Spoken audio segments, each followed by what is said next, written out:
আগামীকাল পরীক্ষায় বসছে এসএসসি ও সমমানের প্রায় 18.5 লাখ শিক্ষার্থী, যা নির্বিঘ্ন করতে সব ধরনের প্রস্তুতি নেওয়া হয়েছে বলে জানালেন শিক্ষামন্ত্রী।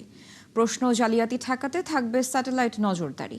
এবার খাতা মূল্যায়নে নাম্বার কম বেশি দেওয়ার কোনো নির্দেশনা দেওয়া হয়নি বলেও জানান শিক্ষামন্ত্রী। সচিবালয় সংবাদ সম্মেলনে এসব কথা বলেন তিনি। শারমিনীরা রিপোর্টে দেখুন বিস্তারিত। নতুন সরকার দায়িত্ব নেওয়ার পর প্রথম কোনো বোর্ড পরীক্ষা হতে যাচ্ছে মঙ্গলবার। 18.5 লাখের বেশি শিক্ষার্থীর এসএসসি ও সমমানের পরীক্ষা নির্বিঘ্ন করতে সব ধরনের পদক্ষেপ নেওয়া হয়েছে বলে জানান শিক্ষামন্ত্রী এহসানুল হক মিলন। বলেন, হেলিকপ্টারে ঘুরবেন না, মনিটর করবেন স্যাটেলাইটের মাধ্যমে। যদি কেউ কোনো রকম দুষ্ট চক্র কোনো ক্ষতি সাধন করতে চায়, তাদের আইনের আওতায় সোপর্দ করার ব্যবস্থাটি এই আইনে সন্নিবেশিত করা হয়েছে। থানা থেকে বা ট্রেজারি থেকে উত্তোলন করবে, তাদের ফোন নাম্বার রেখে তারা কোনো ক্রাইম করছে কিনা তাদের লিস্ট আমরা নিয়েছি।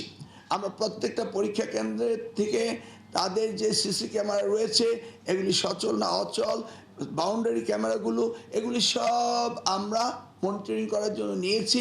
বিগত সময়গুলোতে পরীক্ষার সময় কোচিং সেন্টার বন্ধ রাখার সিদ্ধান্তকে অবান্তর বলে মনে করেন শিক্ষামন্ত্রী। আমাদের কাছে আছে কোচিং সেন্টার কি রেজিস্টার্ড, কোচিং সেন্টার কি গভর্নমেন্ট থেকে ট্যাক্স দেয়, কোচিং সেন্টার কি ভ্যালিড? এই প্রশ্নের উত্তরগুলো না জানলে আমি কিভাবে coaching centre, which coaching centre, I don't know. জানান, পরীক্ষা শেষের 60 দিনের আগেই ফলাফল দেওয়া হবে। পাশের হার কমাতে বা বাড়াতে কোনো মেকানিজম থাকবে না সরকারের। সেটা 60 দিনেরটা আমরা আগানোর চেষ্টা করব। ওকে, সেটা leave it up to us.